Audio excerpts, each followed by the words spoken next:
अपनी नस्लों को नेक बनाने, अपने बच्चों को नेक बनाने की तमन्ना लाखों वालिदैन के दिलों में होगी, मिलते रहते हैं, लाखों वालिदैन के दिलों में होती है। बाद वक़्त दुनिया भर में मुल्क और बैरून मुल्क जब इस्लाम भाई मिलते हैं तो अपने बच्चों के लिए बड़ी अच्छी अच्छी नीयतें, बड़े बड़े अच्छे अच्छे जज्बात भी बयान करते हैं। मैं अपने बच्चे को आलिम बनाना चाहता हूँ, बल्कि बाद वक़्त तो ये होता है कि बहुत छोटा सा बेटा होता है और इज्तिमा में जब उन्होंने शिरकत की हुई होती है तो कभी मुलाकात करते तो बड़े जोश में होते हैं। मैं अपने बेटे को दादा के लिए वफ़ करता हूँ कि मैं इनको कहता हूँ ये होगा तब होगा, बाप के लिए तो भी दरवाज़ा खुला हुआ है, आप तो आ जाओ। तो लेकिन ये जज्बात होते हैं, अच्छे जज्बात हैं, बहुत अच्छे जज्बात हैं। अपने बेटे के लिए कोई क्या वक्फ, क्या नियत, कोई या ज़हन रखता है और ये ज़हन रखते हैं मेरा बेटा आलिम बने, हाफिज़ बने, तो यूँ तो मुबलिग बने वगैरह वगैरह। मैं एक मशवरा देता हूँ कि भाई अगर आपने अपने बेटे को मदीने भेजना है तो मदीने की फ्लैट में बिठाएंगे, ज़ाहिर है किसी और फ्लैट में बिठाएंगे तो जहाज कहीं और ले जाएगा। बोला हाँ, तो मैं कहा अगर आपने इसको हाफिज़ बनाना है, आलिम बनाना है, मुबलिग बनाना है, तो उसको उस फ्लैट में बिठाओ ना। आपने इसे जिस फ्लैट में बिठाया हुआ है, यानी इसको जिस इदारे में, जिस इंस्टीट्यूशन में आपने इसको बिठाया हुआ है, वहाँ तो ये नहीं बनता।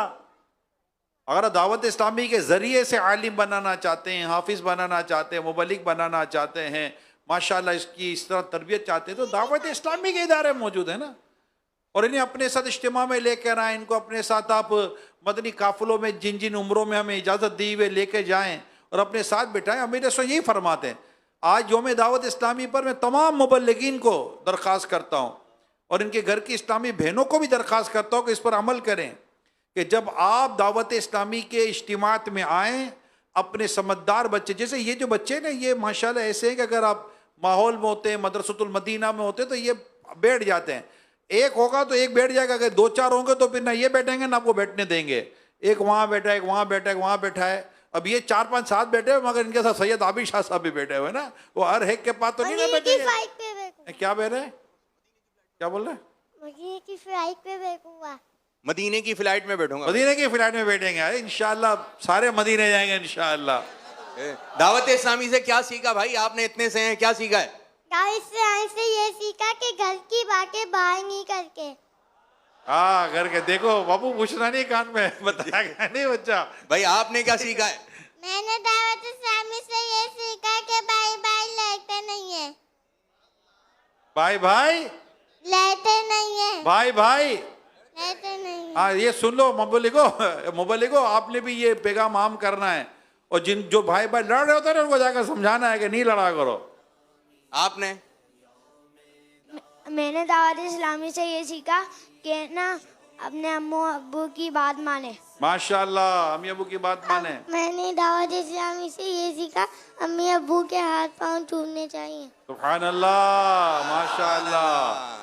दावत इस्लामी जिंदाबाद, दावत इस्लामी जिंदाबाद, दावत इस्लामी। जिंदाबाद। तो अपने साथ बच्चों को रखें, यही तरबियत है। अब वो अम्मी नहीं इधर चला जाएगा उधर चला जाएगा तो अबू कहते हैं मैं नहीं ले जाता। अरे आपने तरबियत, अच्छा खुद की भी तरबियत करनी है, बच्चों को नाम पर बच्चों को तरबियत, आप भी घर में बैठ गए। मैं जब शुरू में 10 साल पहले बात कर रहा हूँ, यूके गया था। तो जब मैं यूके गया तो वहाँ पर कोशिश की कि इस्लाम पर वक्त दे मदनी काफिलों के लिए। इज्तिमा में आते थे, वाह इज्तिमा में आते थे, इनकी तादाद आप देखें तो आप बोलेंगे यार ये छोटी पड़ गई। यूके की बात करो, 10 साल पुरानी बात कर रहा हूँ, 8-10 साल पुरानी। वाकई मस्जिदें कम पड़ गई और हो जाता है दावत इस्लामी में ये होता है कि बस मस्जिदें कम पड़ जाती हैं, छुट्टी पड़ जाती है। बल्कि मैं यूके से पहले मैं आपको बात बताऊं, शायद 2003 या 2005 में फर्स्ट टाइम साउथ अफ्रीका गया हूँगा। डरबन में जो जामिया मस्जिद बड़ी है उस पर मेरा बयान था तो ईशा की नमाज के बाद मेरा बयान था। मैं पहली बार साउथ अफ्रीका गया था। ईशा के बाद बयान था, तो बयान के बाद ईशा पढ़ी, ईशा के बाद मैंने दर्स देना शुरू किया। मस्जिद, बड़ी मस्जिद ना, बड़ी मस्जिद, यानी डरबन की बड़ी मस्जिद, जामिया मस्जिद, नाम मेरे जहन में नहीं आ रहा, बड़ी मस्जिद थी। अगर वहाँ सुन रहे होंगे तो उनकी कॉल आएगी। तो मैंने दर्स देना शुरू कर दिया। दर्स देना शुरू किया तो 10-12 इस्लाम पे 15 इस्लाम पे बैठ के करीब। तो मैंने कहा चलें तिलावत और नाशरी वगैरह होगी, तो उसके बाद इज्तिमा शुरू होगा। यानी मैं कहा मुझे थोड़ा सा मैं ब्रेक लूँ। अब्दुल हबीब भाई मेरे साथ थे कि वो कहेंगे तो मैं दर्स ख़त्म करके फिर हम इज्तिमा की तैयारी करेंगे। और इज्तिमा का वो जैसे इज्तिमा होता है हमारा, तो मुझे 10 मिनट के बाद अब्दुल हबीब भाई ने कान में आके कहा कि 2-4 इस्लामी मस्जिद आएंगे, यही है, इसी में बयान कर लो। यही था। चलो इसी बयान कर लेते हैं, पहली बार गए थे साउथ अफ्रीका। अच्छा, अब उसके कुछ अरसे के बाद मैं फिर साउथ अफ्रीका में था, इसी मस्जिद में बयान था। मस्जिद अंदर भी भरी हुई थी और बाहर सड़कें भी भरी हुई थी। कहां के कहां निकल गया साउथ अफ्रीका, देखते ही देखते चंद सालों में कहां के कहां निकल गया साउथ अफ्रीका। तो ये शुरू में होता है।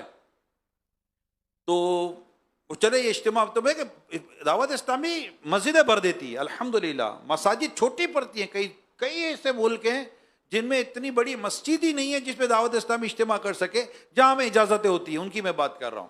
खैर, तो यूके में जब मैं गया तो मैं इनको बोलूं मदनी काफिले, तो ये बोले घर पे टाइम देना है, घर पे टाइम देना है। तो अब जिसको बोलो घर पे टाइम देना, कितना टाइम देना है घर पे यार, जुम्मा हाफ डे, सैटरडे छुट्टी, संडे छुट्टी, वैसे ही 2.5 दिन है, और हर हफ्ते छुट्टी, वो महीने में एक बार भी छुट्टी नहीं है, कितना टाइम दोगे घर में। अच्छा, अब घर में टाइम देना, फिर शिकायतें भी हैं, प्रॉब्लम भी हैं, बच्चों के फैमिली के सारे इश्यूज भी हैं। अब मैं बोलो ये क्वालिटी टाइम कहाँ है फिर? ये एक तो क्वालिटी टाइम होता है और ड्यू टू शरिया एक टाइम होता है। अब मैं बोलो यार चले घर पे टाइम देना आप लोगों को, तो चलो एक काम करते हैं, डील करते हैं। क्या डील किया भाई?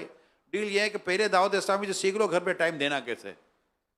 हम आपको ये सिखा देंगे, नहीं दावत इस्लामी ये सिखाएगी घर में टाइम देना कैसे है। जब आप ये सीख लो फिर घर पे टाइम दे दो, हमारा तो मसला वैसे हल हो जाएगा। कौन सा सुबह जमीन से लोग निकलते हैं, घरों से ही लोग निकलते हैं। तो जब घरों से ही लोगों की तरबियत हुई होगी तो सोसाइटी में तो वैसे ही मदीना मदीना हो रहा होगा। तो ये है दावत इस्लामी।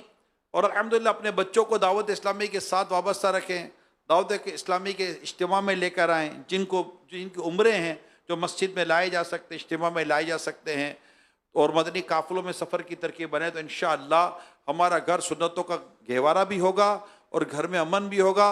और इन बच्चों से आपने सीखा घर की बातें बाहर नहीं करनी, ये बड़ों को बता रहे हैं, खुद तो ना करे, बड़े भी ना करें। अब तो बड़े घर की बात बाहर निकालते हैं, बच्चे बेचारे क्या निकालते हैं। बच्चों को कहेंगे घर की बातें बाहर निकालनी, जैसे ही घर का मर्द निकला तो औरतें शुरू कर दी, और जैसे ये ऑफिस में गया तो अपनी घर की औरतें की बातें बाहर करनी शुरू कर दी।